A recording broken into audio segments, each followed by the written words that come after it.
Why should you play Deep Rock Galactic? Hello everyone, the Duke here, and today I'm going to be answering this question. So what is Deep Rock Galactic about? It's about darkness, danger, and dwarves. Your dwarves set onto a hostile planet, Hoxie's 5 that is, to collect resources for management. Why they need them? Who knows, but you're there to do your job. While you're mining, you'll encounter the glyphids, which are the hostile, bug-like creatures which will try to impede your process at any step of the way, especially on the higher difficulties. Firstly, the gameplay is not repetitive. There are several mission types, different biomes, modifiers for those biomes that either harm or help you.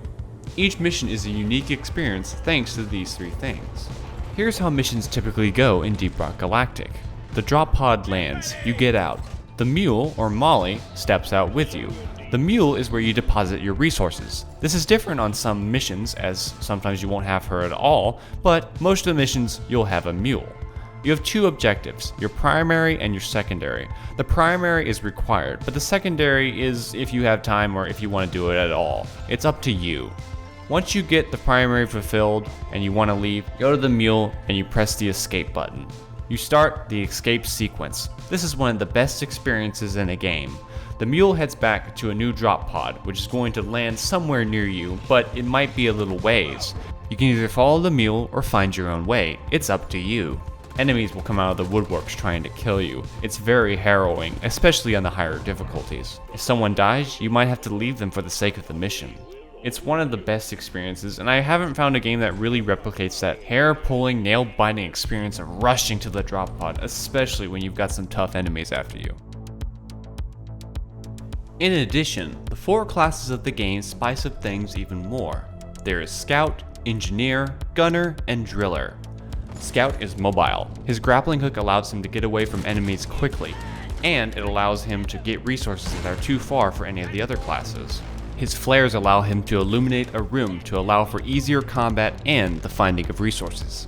Engineer is great because he works with Scout especially well, via putting platforms for Scout to land on so that Scout doesn't fall and die, which happens quite a lot. He has turrets that allow him to harass larger enemies and destroy smaller ones, while his platforms allow him to help the other members of the team to get up to places that would take lots of effort.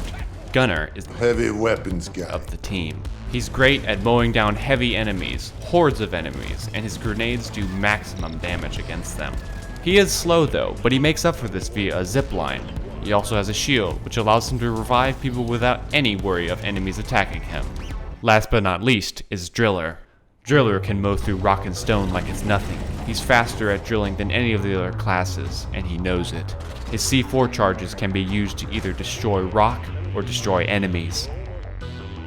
Each class has 4 weapons they can choose from, 2 primary, 2 secondary, and these weapons can change up the way the class fights. For Driller, he can either roast things with his flamethrower or free things with a cryo cannon. For Scout, he can either gun down things with an assault rifle or snipe with an M1 Garand look-alike.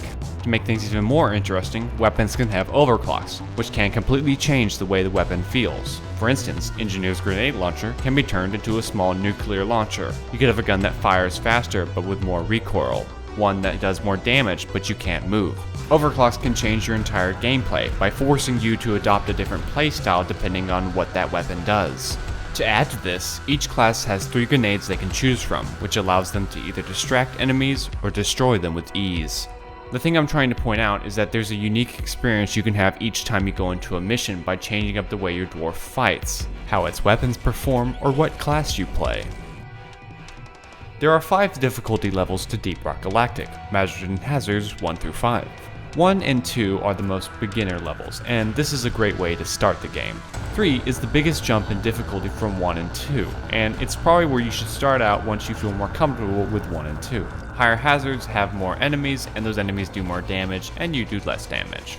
4 is the next level after that, and this is personally my sweet spot. The enemies are difficult, but it's not harrowing like Hazard 5, which I find to be a little too difficult for me and my friends, even after all the hours we put into the game. There's lots of customization to be had in Deep Rock Galactic. From beards to hair to hats, you can make your dwarf look like the dwarf you've been fantasizing about all this time. Deep Rock Galactic runs on the Unreal Engine 4, which looks phenomenal. However, the art style is my favorite. It has a very unique look to it. It doesn't look old. It doesn't seem like it would age because they're not going for maximum detail. They're going for a defined look, and I think they really got it with this art style.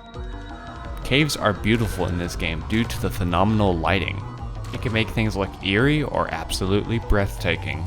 Something else to add is the soundtrack. It's great. It's got this kind of synthy, dark synth feel to it, and it really makes the battles intense, and it's overall just a great soundtrack. And to add to that, the sound design in this game is amazing. It just sounds phenomenal. That's all I can say about it, really. Lastly is how you should play the game, and I'm not talking about by changing your weapons. I'm talking about with friends or not. Deep Rock Galactic can be played solo. You'll be accompanied by an AI named Bosco, which, if you're playing one of the classes like Gunner, who can't get to places on the roof very well, Bosco can get them for you, so it makes single-player experience a viable one. However, where the game shines is playing co-op, whether it's 2 to up to 4 players. I've had great, funny experiences, as well as nail-biting ones, where there's one player left, and he needs to get to the drop pod, and you just hope that he will, but it doesn't look good, but he pulls through, and it's one of the best feelings ever. As for endgame content, there is quite a lot of it. There's promotion missions, you can get your dwarf stars. They're very expensive and they take a while to get, but they're very worthwhile. There's lots of achievements on Steam. There's things called deep dives, which are super difficult, and elite deep dives, which are even more difficult than that. There's a lot of endgame content to keep players, or long-term players, satisfied for quite a while, I'd say. What I've talked about so far is really touching the surface of Deep Rock Galactic. I wanted to show you what the game was about, what it could be, and why you should get it. The game has no microtransactions. However, there is a supporter editions if you really like the game. It has golden armor, and you get some cool mugs to drink out of. My friend got it, and he really loves it because he really loves this game, as do I. The game is $30, however, it frequently goes on sale, so if you don't have that money right then, just wait for it to go on sale. I would totally recommend it. Also, the game doesn't need the best system specs to run on. The game can actually run on some pretty low systems, so if you don't have the most powerful computer, it can run on that probably pretty well. Overall, this video was designed to help basically sell you on Deep Rock Galactic.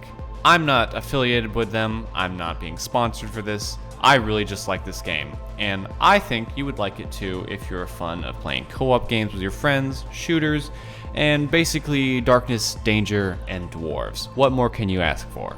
I guess one of the best ways I could describe this game is being like Vermintide mixed with Minecraft. It's a little weird, but that's how I see it. Anyway, I hope you check out Deep Rock Galactic, and I hope you have a great day.